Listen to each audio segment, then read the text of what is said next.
Quelle est belle cette image de Charles Caudrelier qui est arrivé ce matin à Pointe-à-Pitre. Il a donc remporté, comme on pouvait l'annoncer depuis maintenant plusieurs jours, cette route du Rhum. On va bientôt et bien sûr commenter ce résultat aujourd'hui avec bien sûr, comme d'habitude, Victor Pérez-Boucheron. Bonjour. Bonjour Jean-François, bonjour à tous. Ou plutôt bonsoir. Et nous retrouverons également dans quelques instants notre envoyé spécial en Guadeloupe, Nicolas Coute. Mais pour le moment, tout de suite, le sommaire de cette émission. Comme annoncé, Charles Caudrelier sur Edmond de Rothschild remporte cette 12e édition de la Route du Rhum. Le Breton est arrivé à 10h heure française dans la baie de Pointe-à-Pitre.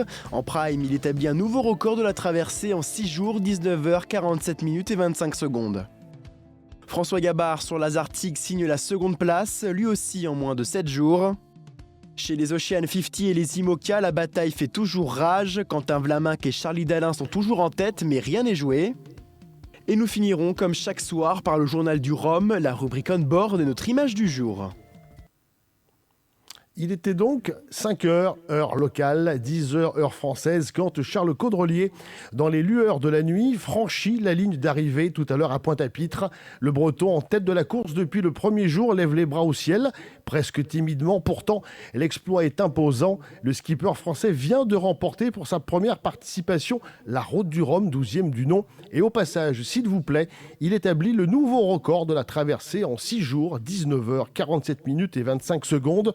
Pulvérisant celui donc de Francis Joyon, réalisé en 2018.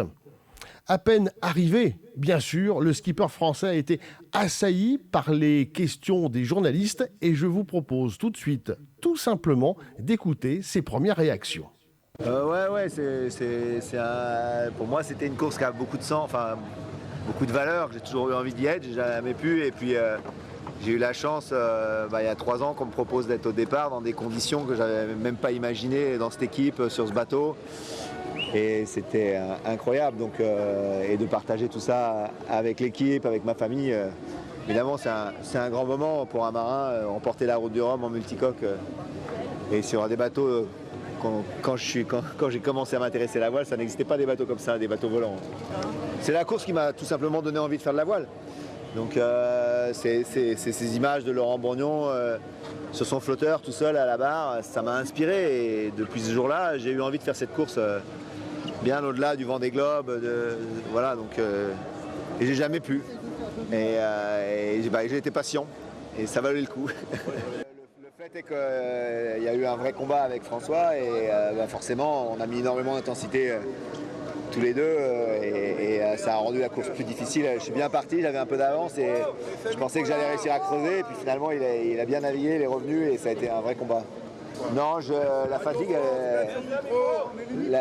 elle est passée. Elle est passée pour moi, c'est étonnant. J'ai été fatigué un petit peu à un moment, mais après je sais pas si c'est l'excitation. Mais j'étais dans le match et puis j'arrivais quand même à m'alimenter correctement, à me reposer, j'ai pris un rythme. Et les premières 24 heures, elles ont été très dures parce qu'on a fait beaucoup de manœuvres et à un moment, j'ai cru que mes bras n'allaient pas tenir. J'avais très mal, j'avais des crampes partout dans les bras et je me suis dit ça va lâcher. Et j'ai eu des douleurs et c'est complètement disparu. Et puis j'ai été très malade pour la première ou deuxième nuit. Je ne sais pas pourquoi, c'était pas du mal de mer. Et j'ai laissé pas mal d'énergie, mais voilà, c'est passé. Oui, c'est particulier, c'est vrai que c'est une course importante, mais avec ces bateaux, ça devient un sprint. Ça devient une étape de la solitaire du Figaro. J'ai fait 6 jours, c'est pas grand-chose, mais c'est la vitesse des bateaux qui fait ça. Mais on a envie de partager, c'est pas la victoire d'un homme aujourd'hui, d'un marin, c'est la victoire de toute une équipe. C'est vraiment l'histoire du Gitana Team, cette course, on l'a gagnée ensemble. Et ça se joue sur plein de détails. François a peut-être perdu sa course sur la casse, à un moment il a eu un problème. Voilà, moi j'ai eu un bateau et j'ai pas sorti un tournevis de la traversée. Donc c'est parce que les bateaux sont extrêmement bien préparés, il est extrêmement performant aussi, donc c'est des gens qui toute l'année travaillent pour le rendre performant. Donc il y a beaucoup de gens derrière cette victoire et moi je suis le dernier maillon, je suis le pilote qui monte dans le baquet dimanche pour prendre le départ de la course, mais si derrière les ingénieurs, l'équipe n'a pas travaillé, il ne peut pas gagner. Donc c'est avec eux que j'ai envie de fêter ça. Et en plus, il y a une histoire lourde avec cette course, puisque la dernière fois a varié au bout de quelques heures, alors que le bateau avait tout pour gagner. C'était un bateau qui a quand même été né avec un cran d'avance sur les autres, et il était imbattable à l'émission. Il allait tellement plus vite que les autres. Et il y a eu ce drame de la coque qui a cassé. Donc ça a été une histoire difficile pour le team. Et derrière, il a fallu reconstruire. Et ça s'est bien reconstruit parce que depuis 3 ans avec Franck, j'associe cette victoire à Franck. C'est lui qui aurait pu être à bord. Sans Franck, il n'y aurait pas eu sans doute cette victoire, sans ce qu'il a apporté au bateau, ce qu'il m'a apporté à moi depuis 3 ans. Et ce qui m'apporte depuis d'ailleurs très longtemps, 20 ans, puisque ça fait 20 ans que je navigue à ses côtés. Et voilà, donc c'est vraiment quelque chose que j'ai envie de... Enfin, on l'a déjà partagé, mais c'est vraiment une victoire collective. C'est moi qui serai en avant demain dans les médias, mais c'est un travail d'équipe. Alors le record, on m'en parle beaucoup, mais moi, c'est marrant, mais c'est normal de battre le record à un moment, puisque mon bateau, par rapport à celui de Francis qui avait le record, vous l'avez vu cette édition-là, on joue pas. C'est un bateau qui a 10 ans, donc c'était un bateau génial il y a 10 ans, mais aujourd'hui les bateaux qu'on fait sont beaucoup plus rapides, donc j'ai pas de mérite à battre le record. Et la météo a été bonne, mais on peut faire beaucoup mieux. Et voilà, c'est sympa de passer sous la barre 7 jours, je crois que c'est ça. Mais moi, ce que je voulais, c'était arriver une seconde devant François, ça me suffisait. La victoire de Charles Caudrelier n'est donc pas une énorme surprise. Favori de l'épreuve avant le départ, le skipper aura donc été à la hauteur tout simplement de la pression en tête de la course tout au long, ou presque. François Gabard ayant pris les commandes seulement et furtivement le 12 novembre. Sa victoire ne souffre d'aucune contestation. Il aura mené la course parfaite depuis le départ de Saint-Malo mercredi dernier. Toujours lucide et conscient de ses gestes, bien qu'il partait plus que favori avec cette Maxi Edmond de Rothschild, il savait quel statut il abordait. La course sans accroc, les premiers jours ont été calmes et reposants, mais il a fallu être sur le qui-vive très rapidement pour répondre aux exigences de la mer. Longtemps au coude à coude avec François Gabard, Caudrelier par son expérience de la mer, le premier à passer sans embûche les fronts et à pénétrer dans les alizés. Caudrelier a su profiter de ses années de navigation pour accrocher un nouveau titre à son palmarès. Maxi Edmond de Rothschild et Charles Caudrelier accrochent un nouveau trophée sur le mur. Le Breton a définitivement marqué l'histoire de son sport et de la route du Rhum.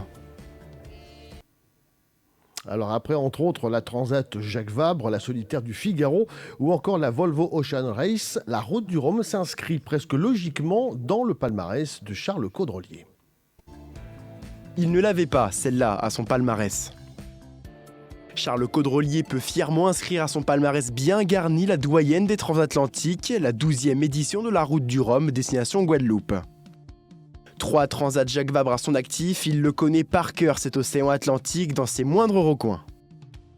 En tête de la course depuis le 12 novembre dernier, Caudrelier a su faire face aux différents fronts et face à un Atlantique quelque peu déchaîné. Toujours lucide dans ses prises de parole, même dans la dernière vacation avant de rejoindre la ligne d'arrivée. Voilà.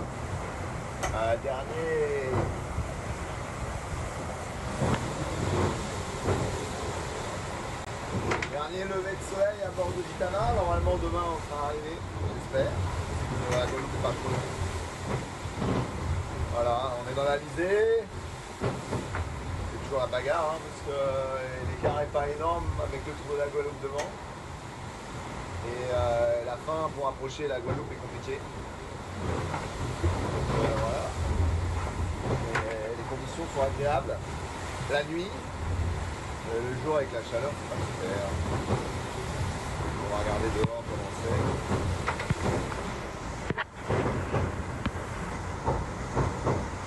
Voilà le ciel grisé.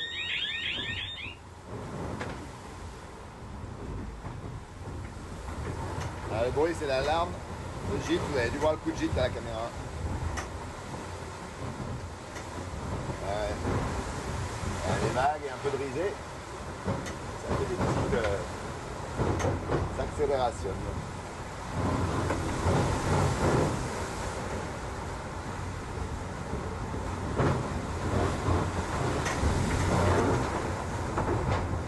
En bousculant de nouveau la chronique comme en 2018, celui qui a grandi en Bretagne à Degmeil a fait de nouveau du grand Caudrelier en s'imposant en patron à Pointe-à-Pitre.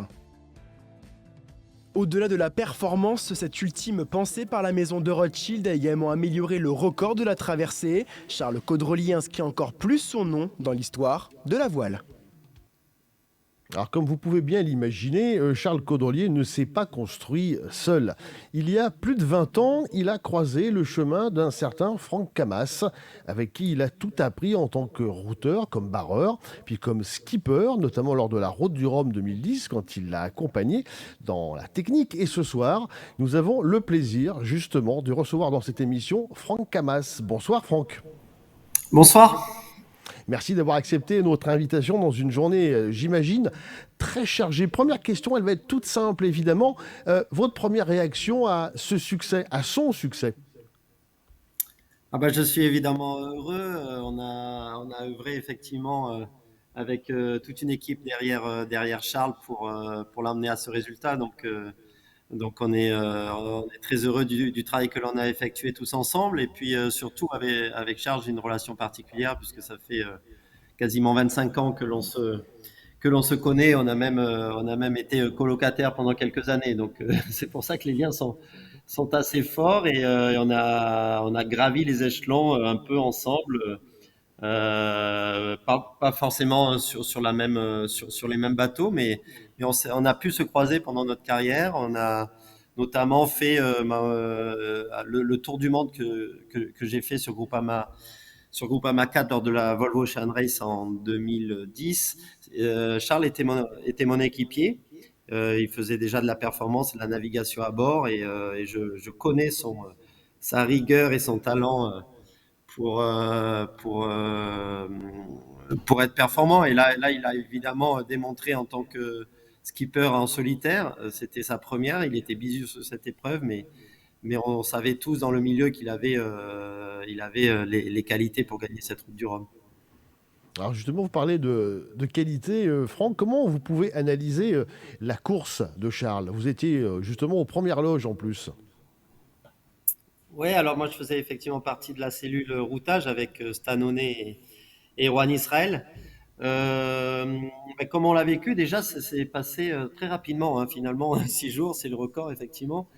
Il y a 30 ans, il fallait 2 ou 3 fois plus de temps pour faire cette route du Rhum. Donc maintenant il faut considérer la route du Rhum comme un sprint, moins d'une semaine.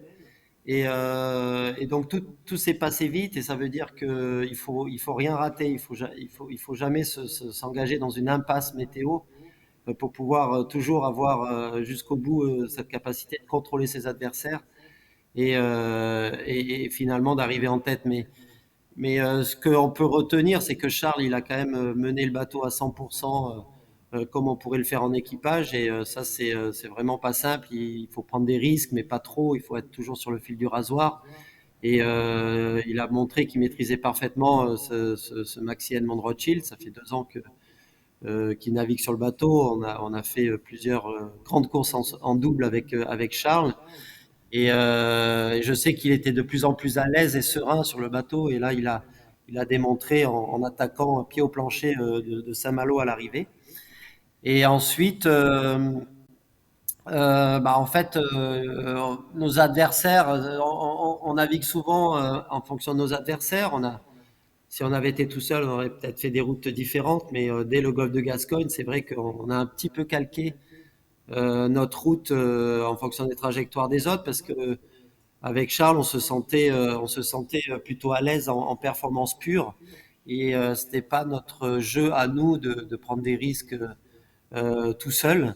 Et après, ça s'est fini par un beau duel avec François Gabard, qui était à un moment sur le point de revenir sur nous. Il a eu un petit problème technique au sud des Açores. Et Charles, à ce moment-là, a eu la capacité à vraiment pousser le bateau à ses limites et à conserver une vitesse vraiment incroyable pour à nouveau reprendre le large. Et il était extrêmement motivé pour mettre François le plus loin possible. Sinon, sinon, il avait du mal à dormir. Donc, je peux vous dire que ces derniers jours, il a essayé de repousser son adversaire au-delà de 80 000. Et après, forcément, on est plus serein, on peut faire des trajectoires un peu plus fluides. Est-ce que, Franck, on peut revenir également sur le début de la course? Parce qu'il a été malade lors des premières 24 heures. Il y a eu cet épisode, on va qualifier ça comme ça, avec ce soi-disant départ volé qui finalement a été annulé, ce qui aurait pu provoquer une pénalité de 4 heures. Est-ce que dans ce moment-là, est-ce que vous avez eu un petit doute quand même en se disant, tiens, ça commence pas très bien cette histoire? Bah, c'est vrai que le départ soi-disant volé qui nous tombe dessus 1 heure après le départ, en fait, on apprend cette demande du comité, nous a forcément refroidi parce que Charles avait fait un super départ et on voyait déjà qu'il était dans un rythme supérieur aux autres à ce moment-là. Et oui, ça aurait pu désarçonner Charles, mais lui, il était vraiment engagé dans son histoire et il était sur des rails et, euh, et ça l'a pas perturbé tant que ça. Au moins, j'ai l'impression, au vu de ce qu'on voyait de l'extérieur, parce que le bateau a toujours eu des performances incroyables. Et après, oui, ouais, il a été malade un petit peu. Euh, il avait, euh, il avait la première nuit la première matinée le lendemain, un peu mal au bras. Il nous disait à enchaîner les virements parce que c'est forcément des manœuvres très lourdes sur ces bateaux-là en solitaire. Mais à part ça, il avait l'air physiquement vraiment bien. Euh, il, il- son problème sur la fin, c'était de gérer son sommeil avec cette envie, évidemment, cette surmotivation de garder François le plus loin derrière. Il avait du mal à lâcher et à prendre du recul vis-à-vis de la marge du bateau. Donc, le sommeil est difficile d'être pris à ce moment-là. Et il a réussi ensuite à bien mieux dormir ces 2 derniers jours, et ce qui lui a permis d'être très lucide autour de la Guadeloupe. Et ça, c'est vrai que c'était un enjeu. On l'a vraiment poussé en disant qu'il fallait qu'il se concentre sur lui, sur ses réserves physiques, et un peu moins sur son adversaire, parce que de toute façon, il devait avoir confiance dans ses capacités quand il était à 100% de ses capacités. Et pour cela, il faut vraiment savoir se gérer soi-même aussi. Alors, vous avez mis le doigt, Franck, sur un point qui est très important, c'est le sommeil de Charles, parce qu'avant le départ de la course, dans des interviews, il avait déjà évoqué cette question qui avait l'air de le stresser déjà avant le départ, en disant, voilà, le bateau, je connais mon job en gros, mais j'appréhende cet aspect du repos, du sommeil en mer, et il en a beaucoup parlé lors des vacations depuis le départ. C'était vraiment pour lui quelque chose qui l'angoissait. Oui, parce qu'en tant que bisu, finalement, il n'avait pas encore vécu la pression de la course, la pression du bateau, de ces immenses bateaux, dans des conditions avant le départ, pouvaient être compliquées. Donc, quand on part un peu à l'aventure c'est toujours stressant quelque part. Et donc, il faut et c'est ce qu'il a bien fait à la fin, je pense, il a fallu qu'il jongle et qu'il fasse un équilibre entre le stress ressenti, mais qui est nécessaire pour être à fond sur ces bateaux-là, la concentration qu'il avait.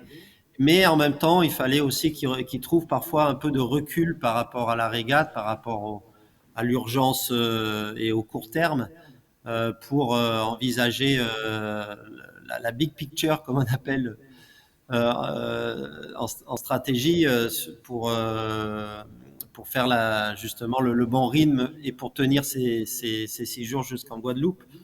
Donc, il savait que ça pouvait être un problème, et de ne pas trouver le sommeil, c'est presque aussi risqué que mal toiler le bateau. Et on a dû faire pas mal de rappels là-dessus au moment où il s'était engagé dans un mano à mano avec François à bord à 40-45 nœuds lorsqu'ils ont passé le dernier front aux Açores. Là, il pouvait pas dormir, quoi. Il était dans une telle envie de montrer qu'il pouvait encore gagner des milles sur François, qu'il ne trouvait pas le sommeil.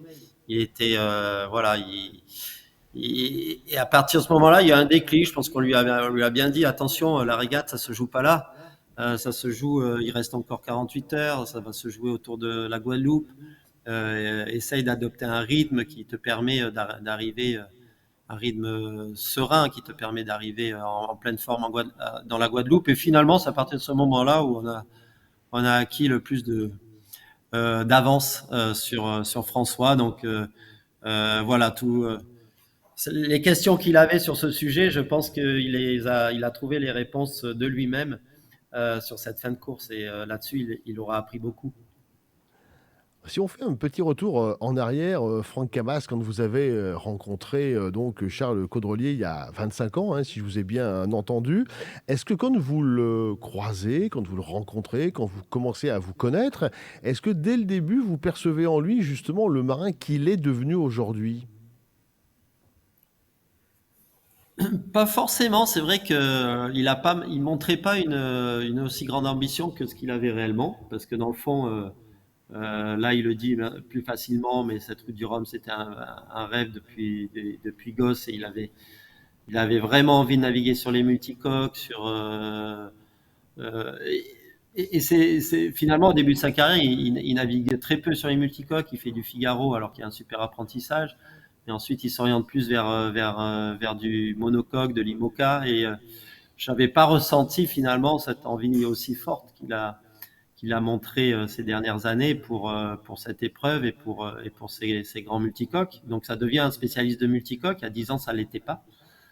Et il a appris avec l'envie, et même à 48 ans, il a la même envie et la même hargne que quand je l'ai rencontré il y a 25 ans. Et nos débats et nos commentaires qu'on peut faire sur tous les courses que l'on fait ensemble, ou les courses que l'on suit de l'extérieur, on voit très bien que Charles, il est complètement impliqué dans son sport, et sa vie, c'est son sport, et c'est ce qu'il fait en ce moment, et il pense qu'à ça, quoi. Voilà, et c'était pas si visible il y a 25 ans, peut-être. Il le cachait peut-être par pudeur, mais finalement là, il a montré que c'était un rêve très très fort. Ses qualités et ses défauts, pardon, en quelques mots. Ses qualités, je pense que c'est indispensable et nécessaire pour un sportif de haut niveau. C'est sa rigueur, et c'est euh, son obsession à cocher toutes les cases. Il ne veut aucun doute, le moins de doute possible quand il part sur une course, et qu'il fait le tour de tout ce qui peut le gêner à être performant sur la course. Donc ça va de la préparation mentale, la préparation du bateau, la connaissance du bateau, comment on va régler le bateau, la connaissance des systèmes, comment on va réparer le bateau. Et donc il va vraiment jusqu'au bout des choses. C'est assez impressionnant l'implication qu'il a eue, notamment ces 6 derniers mois à ce sujet-là. C'est même le confort du bateau, il peut être très concentré sur des détails qui paraissent des détails, mais il cherche à chaque fois à être du côté optimal des choses. Voilà sa qualité. Et son défaut, ça peut être un peu lié à cette qualité, c'est qu'à un moment, il ne faut pas se noyer ou obscurcir son regard pour atteindre des choses qui peuvent être que des détails. Alors, en plus, moi, je dis ça, mais c'est aussi mon défaut. Et à un moment, il faut arriver à avoir ce recul pour refaire les bonnes priorités. Et voilà, et puis c'est cet équilibre qu'il doit trouver. C'est aussi cette gestion dont je parlais, où je pense que par moment, il se donne trop, quoi, et qu'il faut arriver à avoir ce recul et pas être pas s'engager dans des obsessions sur des choses qui peut finalement le fatiguer, et qui ne sont pas indispensables dans mon point de vue. Alors justement, la transition est toute trouvée. Franck, comment voyez-vous son avenir? Quel est son avenir? Parce qu'à 48 ans, il a quasiment tout gagné. Oh, vous savez, en voile, on n'a jamais tout gagné et et il y a encore beaucoup de victoires à faire et de défaites aussi. Malheureusement, quand on s'engage sur une course, on peut forcément s'engager sur une défaite. Mais je pense qu'il a surtout très envie de continuer à naviguer sur ce bateau. Et notamment, il y a un tour du monde de prévu fin de l'année prochaine, en solitaire également. Donc ça, c'est son avenir tout tracé pour l'instant. Voilà, est-ce qu'il a envie de faire d'autres choses au-delà? Il y a plein d'autres courses, évidemment, qu'il n'a pas pu faire encore dans sa carrière. Il y a le Vendée Globe qu'il a pas fait, par exemple. Mais je pense qu'il restera dans la course au large en général. Il a déjà fait de la course en équipage avec la Volvo Ocean Race, où il a brillé. Ça, c'est une partie qui est, je pense, aussi très importante dans son expérience. Maintenant, il est revenu sur les courses françaises et là, il a un super bateau entre les mains et il y a un programme avec ce bateau qui est fabuleux sur les 4 prochaines années. Donc, je pense que ça, c'est quand même son avenir tout tracé pour l'instant. Et cet avenir, est-ce qu'il est toujours avec vous? Parce que ça fait un quart de siècle que vous êtes ensemble, quasiment, ou même dépassé. Est-ce que vous allez continuer de l'accompagner? Ou réciproquement d'ailleurs? Ouais, je crois que de toute façon, même si on travaillait pas ensemble, on s'appellerait 3 fois par semaine pour échanger sur des questionnements techniques de perf, etc. Donc, ça fait partie beaucoup de nos échanges. Ça nous permet de progresser l'un comme l'autre à travers ce genre d'échange. Donc, évidemment, on a travaillé ensemble ces 3 dernières années. On va continuer à naviguer ensemble sur le Maxi Edmond Rothschild aussi sur les prochains mois. Donc, là-dessus, nos chemins restent parallèles et ensemble.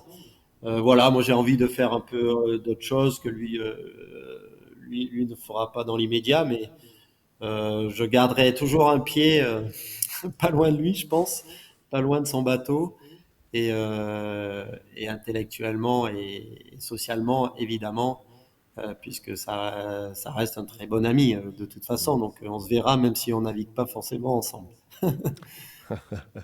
Sans entrer dans le détail, pour terminer, Franck, on imagine que ce soir, ce sera un peu la fête, je me doute, même de votre côté. Oui, alors nous on est resté en Bretagne, donc la fête ça va être plutôt sous la pluie et le vent. Il y a eu une grosse dépression aujourd'hui. Et la fête aux Antilles, bah, j'espère que effectivement ils vont en profiter. C'est pas tous les jours que l'on peut fêter ces très grandes victoires, donc des très grandes victoires méritées. Donc il y a une partie de l'équipe qui est là-bas et les prochains jours vont être, j'espère, de très bonnes détentes. Mais bon, après le programme va s'enchaîner. Il faut ramener le bateau, il faut le mettre en configuration pour faire d'autres très grands projets. Donc il faut pas s'arrêter là, mais il faut quand même profiter de ces prochains jours. Voilà. Eh bien, merci Franck Camas de nous avoir consacré Merci. tout ce temps en cette belle victoire de Charles Caudrelier sur la route du Rhum que vous aviez vous-même remportée, rappelons-le, en 2010. Bonne soirée à vous et à bientôt. Bonne soirée. Alors nous allons enchaîner avec une triste nouvelle malheureusement, Victor, parce que ce matin, au moment où justement donc Charles Caudrelier était en train d'entrer dans la baie de Pointe-à-Pitre, eh bien deux personnes ont trouvé la mort, Victor. Tout à fait, Jean-François, pardon. C'était ce matin aux alentours donc, de 5 heures, heure locale, ici en Guadeloupe pour le coup, et vers 10h30, heure française. Donc, deux personnalités donc, d'AOC Penduic, l'organisateur de cette route du Rhum, à l'image de Alex Picot et François Navelan, Namedia, Natv, Namedia Group, joint ses condoléances à la famille des victimes. Donc, on rappelle les circonstances de l'accident.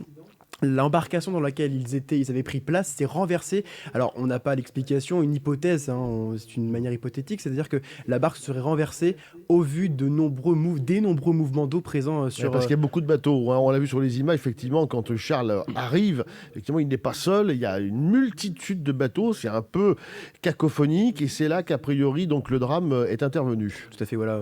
Les CH2 ont dû emporter cette petite embarcation, sûrement. Ils étaient au nombre de 9 hein, au total, et c'était était au total 11 11 sur le bateau. Voilà, les deux décédés malheureusement, Alex Picot et François Navellan, où nous joignons donc nos condoléances, Jean-François. Ainsi qu'effectivement l'organisateur qui a présenté toutes ses condoléances aux familles de ses salariés. Voilà, sans transition, retour au sport, parce qu'après Charles Caudrelier, eh bien, c'est François Gabard qui est arrivé lui aussi ce matin à Pointe-à-Pitre. Enfin, c'était sous le coup des 13h, heure française pour être précis. Le néo-aquitain qui a franchi la ligne avec quelques 3 heures de retard. Ça juge donc la deuxième place du général, comme en 2018. Mais contrairement à l'édition précédente, où le Français était en tête, il n'était pas déçu. On l'écoute tout de suite à son arrivée. On a pas mal vibré, ouais, parce que c'était une belle route du Rhum, encore une fois, c'était intense, ça s'est bien enchaîné. Il y a eu une belle régate, une belle course et ouais, non, c'était génial et jusqu'au bout. Et c'est vrai que c'est un peu la folie et ouais, ce qui est génial sur cette course, c'est il se passe toujours des choses et là c'était serré. On a bien joué avec Thomas aussi qui avance là, qui arrive dans quelques heures. Et je me suis bien fait plaisir. Et ça, c'était vraiment chouette. Et on a pris... Ouais, non, c'était vraiment chouette jusqu'au bout. Ouais. Quel goût elle a cette deuxième place. C'est marrant parce que c'est vraiment différent. Et je pense que je mets presque plus de temps à réaliser là qu'il y a 4 ans. Alors que c'est étonnant, pourtant. Elle a peut-être plus d'avenir, cette deuxième place, parce que ça reste le début de la vie de ce bateau. Alors qu'à l'opposé, c'était peut-être presque la dernière du bateau précédent. Donc je trouve que c'est une deuxième place qui a du potentiel, qui a de l'avenir, qui augure de belles choses par la suite. Et ça, c'est plutôt chouette. Je suis toujours un peu impatient et c'est vrai que forcément, il y a un petit peu de déception. On aurait forcément aimé être devant. Mais voilà, déjà, arriver à faire une deuxième place sur la route du Rhum, c'est quand même... c'est pas rien. Je suis content de ce que j'ai fait, de ce qu'on a fait avec le bateau. Le bateau a, je pense, a encore progressé par rapport à l'an dernier. On avait vraiment des phases où on allait très vite. Et voilà, et donc ça laisse augurer plutôt de belles choses pour la suite. Ouais. Je pense que il le mérite vraiment. Oui, je suis d'accord avec lui. Le record, ça reste une course, on s'en moque un petit peu. On est toujours content, forcément ça veut dire qu'on progresse. Et nos bateaux, ils ont tellement progressé en 4 ans, c'est dingue, c'est juste dingue. Et ça, c'est quand même c'est ça le plus important. Après, ça dépend tellement. On n'a pas une situation météo qui était très favorable. On aurait pu aller encore beaucoup plus vite. Mais non, ce qui est intéressant, c'est de faire la course. Et donc voilà, c'était super chouette de pouvoir faire ça avec Thomas, avec Charles. On s'est bien tiré la bourre. Et en effet, le but du jeu, c'est d'essayer d'arriver avant le deuxième, quoi. Et Charles a réussi à faire ça à merveille. Et puis moi, pas cette fois-ci, mais parfois les deuxièmes places ont aussi des petits goûts de victoire. Et alors, c'est pas une victoire, mais comme il y a 4 ans, ça reste une course dont je suis fier, une belle course. Ouais, une course dont je suis content pour le bateau, pour l'équipe, pour moi. Je me dis que ça reste quelque chose de dont on peut regarder derrière avec l'équipe et se dire voilà, on a fait du bon boulot. On peut faire encore mieux. On peut encore progresser. Il y a encore plein de choses à améliorer. Mais malgré tout, on n'a pas à rougir et on peut être fier de ce qu'on a fait. Ouais. Alors bravo aussi à lui, bravo à François Gabard, le néo-aquitain qui devient peut-être un petit peu le Poulidor de la route du Rhum, mais sa performance et son palmarès forcent tout de même, bien sûr, le respect.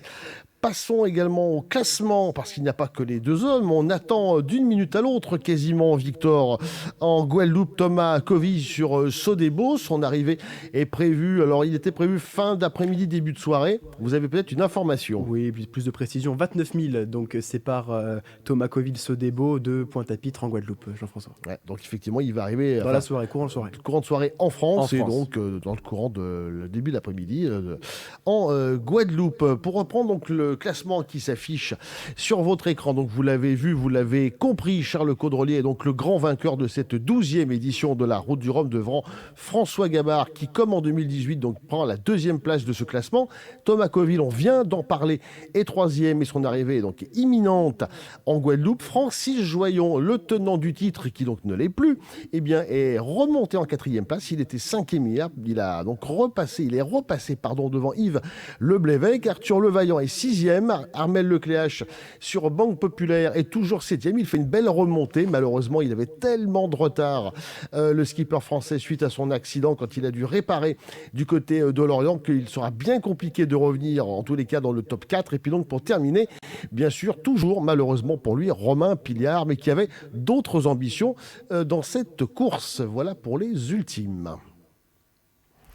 Passons à présent aux Ocean 50. Quentin Vlaminck est toujours en tête devant Sébastien Rogue. Normalement, le classement ne devrait pas tarder à s'afficher devant votre écran. Voilà, en Ocean 50, ça y est, on arrive dans la catégorie donc des Ocean 50. Donc Quentin Vlaminck est toujours en tête devant Sébastien Rogue et Erwan Leroux. Hier, c'est Erwan Leroux qui était à la 2e position. Derrière, ça n'a absolument pas changé. Armel Tripon est toujours 4e, devant Éric Perron 5e et Gilles Lamiré 6e. Bien sûr, 2 abandons depuis déjà un bon moment dans cette catégorie, notamment Sam Gouchak dès le premier jour. Il faut s'en rappeler, qui était pourtant le grandissime favori de cette catégorie. Passons à présent aux IMOCA, où là aussi le suspense règne. Vous le savez, hein, vous nous écoutez, vous nous regardez tous les soirs. Un classement qui ne change pas, avec toujours Charlie Dalin sur Apivia, qui est toujours en tête devant Thomas Ruyant sur Link et Jérémy Bayou sur Charal. Il n'y a à peu près que 50 ou 60 000 d'écart entre le premier et le troisième. Donc si Charlie Dalin est toujours en tête depuis maintenant plus d'une semaine, d'une petite semaine plutôt, eh bien rien n'est fait dans ce classement des IMOCA. Enfin, les classes 40. Là aussi, un magnifique classement réalisé par la régie, avec toujours Johan Richomme, qui lui aussi mène la danse, comme l'on dit depuis déjà plus de 3 jours, devant Corentin Douguet et Ambrogio Beccaria, qui est remonté. Il était 4e, voire 5e il y a 48 heures. Il avait été 3e il y a une semaine. Et donc l'Italien qui est en train de reprendre place sur ce podium des classes 40. Victor. Oui, une alerte info entre guillemets. Charlie Dalin et son bateau Apivia est non localisé. À l'heure où nous parlons, 18h38, il n'est plus localisé sur la cartographie en direct, Jean-François. Alors c'est une balise qui ne marche pas, c'est comme à peu près Wilfried Clerton sur son rhum mono Cap Location que nous avons joint par téléphone. La balise est susceptible, elle prend l'eau, hein. Ils ont 2 balises de secours sur leur bateau embarqué. La première balise qui émet à la direction de course est défaillante. Ils vont sûrement mettre en place au courant de la soirée pour nous la deuxième balise donc de secours pour localiser donc Charlie Dalin sur son Apivia, qui était en tête donc de cette catégorie. Vous l'avez dit, Jean-François. Absolument, et donc on vous tiendra au courant par nos réseaux sociaux et par le site internet que vous animez brillamment, Victor. www.na.media. Merci beaucoup. Il est à présent le temps, justement, Victor, de revenir sur les performances, notamment des néo-aquitains dans cette 12e route du Rhum. Et c'est donc l'heure, comme tous les soirs, du Journal du Rhum. On ouvre le journal du Rhum de ce mercredi 16 novembre. Une date, un homme et un bateau qui rentrent à jamais dans l'histoire. Charles Caudrelier, vainqueur de la route du Rhum. Nous ferons comme toujours notre point météo, les faits de course des dernières heures. Le focus du jour sera consacré à François Gabard, originaire de Charente et évoluant en ultime sur son RSVR Lazartigue. Et enfin, nous terminerons par le classement de nos néo-aquitains. À 5h02 heure locale, Charles Caudrelier a franchi la ligne d'arrivée, écrasant la concurrence et pulvérisant par la même occasion le record de Francis Joyon en 6 jours, 19h47 minutes et 25 secondes. Ouais, je suis même pas fatigué en fait, étonnamment la course a été épuisante, mais j'ai bien réussi à trouver mon rythme.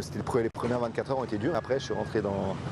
Et puis j'avais tellement la niaque, j'avais tellement envie de gagner cette course pour plein de raisons, pour toute l'histoire de cette équipe, de ce bateau, de personnel.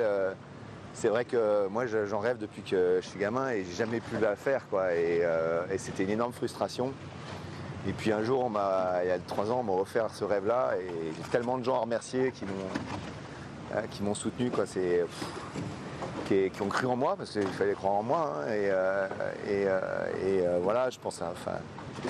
je vais pas tous les citer, j'en parlerai plus tard, mais voilà, il y a tellement de gens. D'abord, il y a la folie de cette famille qui ont décidé de construire ce bateau avec Cyril Bernacchi il y a quelques années, un truc qui était impensable. Ils se sont dit on va faire un truc fou, on va construire un bateau volant au large et en plus il sera maxi. Et ils ont dit banco on y va et j'ai commencé à voir ce bateau naviguer. J'étais au départ du Rhum, je l'ai vu et j'ai trouvé ce bateau dingue. Et un an après, j'étais à bord et toute cette histoire-là. Et puis il y a une histoire aussi très forte avec Franck Hamas, parce que le niveau que je crois de la prestation qu'on a donnée aujourd'hui, c'est vraiment un travail d'équipe avec toute l'équipe. Mais moi, ça fait 3 ans que je travaille à ses côtés et je dois un grand merci parce que c'était lui l'expert du multicoque, c'est lui qui avait l'expérience de ces bateaux en solitaire, du bateau du vol. Moi, je sortais d'un univers différent et sans lui, j'aurais pas eu un bateau aussi performant, j'aurais pas eu cette maîtrise de ce bateau.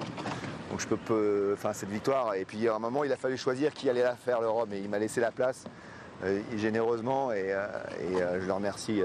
Voilà, je pense à lui parce que il aurait pu la gagner à ma place sur ce bateau. Et voilà. Et puis c'est toute l'équipe après. Hein. C'est vraiment un travail d'équipe parce qu'il faut le mener à fond ce bateau, mais il faut un bateau. C'est un bateau extrêmement compliqué. Il y a des gens qui s'acharnent dessus toute l'année. Il faut le faire évoluer. C'est un bateau. Il y avait plein de bateaux neufs, donc on est face au bateau neuf. Il fallait garder l'avance ou ne pas être aussi performant. Et c'est vraiment.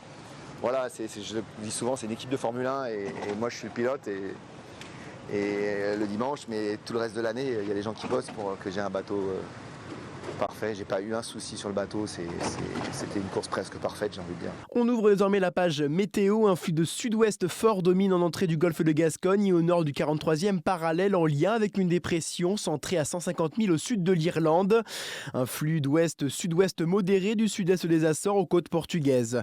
Flux de nord-nord-ouest faible en bordure d'un anticyclone à 1022 hectopascales centré au sud des Açores. Il s'étire par une dorsale jusqu'au Maroc avec une zone de molle. Régime d'Alizé instable au sud de cette zone de haute pression. Vainqueur cette nuit à Pointe-à-Pitre, Charles Caudrelier rentre dans l'histoire de la route du Rhum. Par la grande porte, celle des ultimes 32-23 sur le Maxi Edmond de Rothschild, premier trimaran dessiné dans l'optique du vol océanique par Guillaume Verdier en 2016. La qualité du match qu'il a opposé à François Gabard, Esver Lazartigue et Thomas Coville au débo ultime 3, menaçant jusqu'au bout, ne donne que plus de valeur à sa performance. Lui, le bisou de la route du Rhum, qui en détient désormais le record, 6 jours, 19h, 47 minutes et 25 secondes. La course continue néanmoins pour les autres. À 1h39 la nuit dernière, alors qu'il venait de passer les Açores en 8e position, Alex Tréhin a subi une avarie majeure avec la casse de sa barre de flèche. Le skipper du classe 40 Project Rescue Océan a réussi toutefois à préserver son mât et a fait route vers Ponta Delgada aux Açores pour envisager les possibilités de réparation. Aux environs de 3h ce mercredi, Mathieu Perrault est arrivé à quai à Punta Delgada. Pour mémoire, le skipper d'Inter-Invest avait subi un choc violent avec un ovni lundi dernier, endommageant alors lourdement son classe 40. En ce qui concerne les abandons, aucun n'a été recensé la nuit dernière. Le focus du jour est consacré à François Gabard. Le Charentais sur son ultime SVR Lazartigue a terminé la route du Rhum destination Guadeloupe à la 2e position, premier néo-aquitain. On verra bien, on aura tous des problèmes techniques sur nos bateaux. Certaines choses qu'on maîtrise, d'autres qu'on ne maîtrise pas. On en a à l'entraînement, on en a avant la course, on en aura après la course. Voilà, ça fait partie du jeu.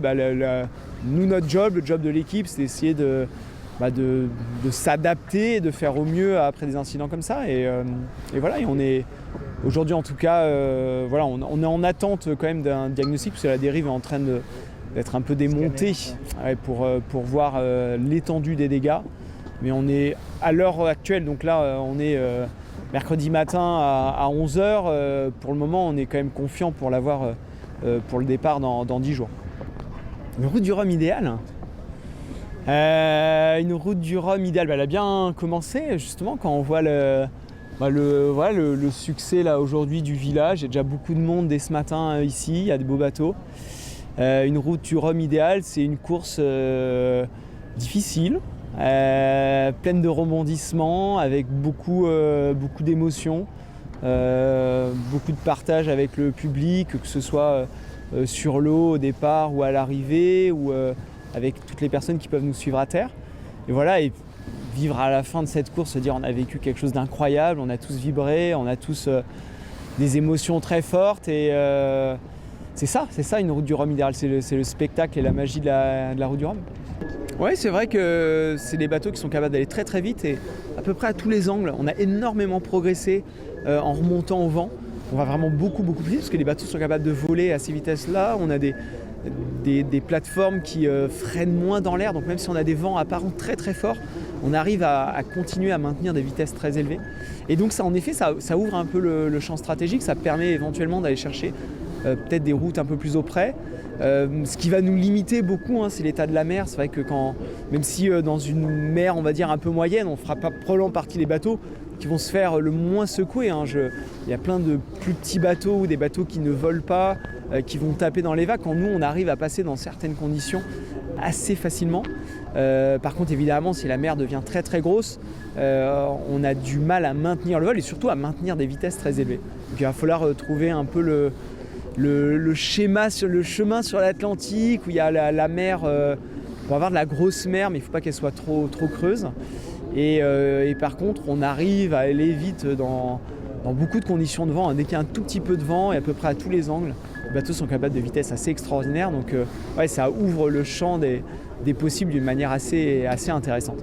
Bon là c'est la route du Rhum. À la route du Rhum déjà au départ on va essayer, alors tactiquement parce qu'on sera très proche au départ, ça c'est une certitude, on est quand même contraint sur la zone de départ jusqu'à Fréhel.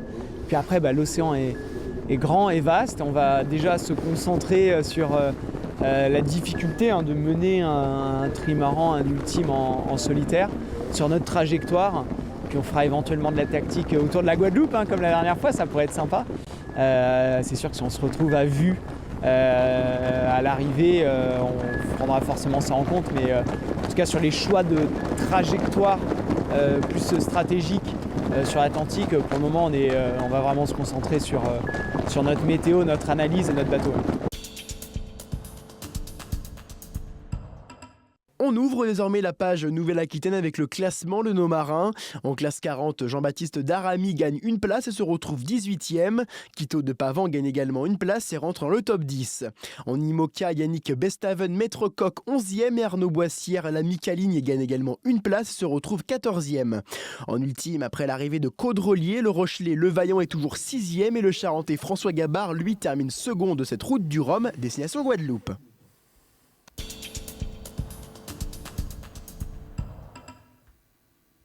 Et c'est terminé pour ce soir pour ce journal du Rhum, mais cette émission n'est pas terminée bien évidemment parce qu'il manque quelques rubriques, notamment celle que vous aimez tant, c'est la rubrique On Board, vous savez, les images qui sont prises par les skippers eux-mêmes, inside. Voici la rubrique, c'est parti. La nuit, la première nuit dans un peu de pétole, il n'y a pas beaucoup de vent. Quand même, il y a 7 nœuds, on avance à 9 nœuds. J'ai eu une journée plutôt calme, et ce qui était bien parce que j'avais des petits bricolages à faire à l'avant. Je suis tout à l'avant pour réparer une pièce qui est un peu coincée sur les trappes. C'est une pièce qui tient qui peut tenir le G0, la boîte du petit temps. J'étais en train de préparer tout ça, j'ai vu qu'il y avait un truc qui était un peu coincé. Donc là je suis là avec les outils, j'espère que je tombe à rien. Ça faisait beaucoup d'allers-retours entre le cockpit, la boîte à outils et puis la plage avant pour réparer 2-3 petits trucs. Avant on voyait le J0 et ça s'est bien passé, super coucher de soleil. Et maintenant, la nuit est trop beau, il y a vraiment un coup de lune. C'est dur à filmer, mais il y a des étoiles partout. La mer est calme, il n'y a même pas trop de houle. C'est vraiment chouette. Donc je profite un petit peu. En plus, on peut mettre la tête dehors sans être trompé, pour une fois. Donc ça c'est sympa et je continue à avancer le mieux que je peux dans le sens que je peux. C'est un peu tricky en ce moment, voilà. Et petite dédicace à le petit gars, le petit nounours qui est en train de m'éclairer super bien pour ce petit clip. À demain, bonne nuit à tous. Bonjour à tous, bienvenue sur Renman. On est encore au près, ça n'a pas changé. Peut-être que demain on ne le saura plus. Lever de soleil au bout d'une semaine de course. Magnifique. On s'en lasse pas de ces paysages-là. Voilà, le prêt, toujours le prêt, encore le prêt. Maintenant la délivrance. Ce soir peut-être. Allez, à très vite. Une petite pensée pour Charles Caudrelier, au lever du soleil. Je pense que lui il arrivera de nuit. Il est vraiment pas loin là. Tellement ému pour lui, tellement content.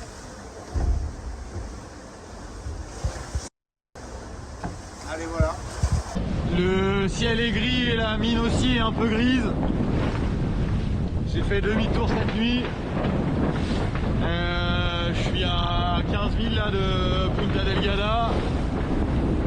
Hier, sur les coups de minuit, là, j'ai cassé le barreau de flèche qui maintient les deux barres de flèche sur le mât. Petit lever du jour. Écoute, voilà. C'était une nuit un peu compliquée, on s'est fait attraper par un nuage, on s'est arrêté pendant quelques heures, quasiment.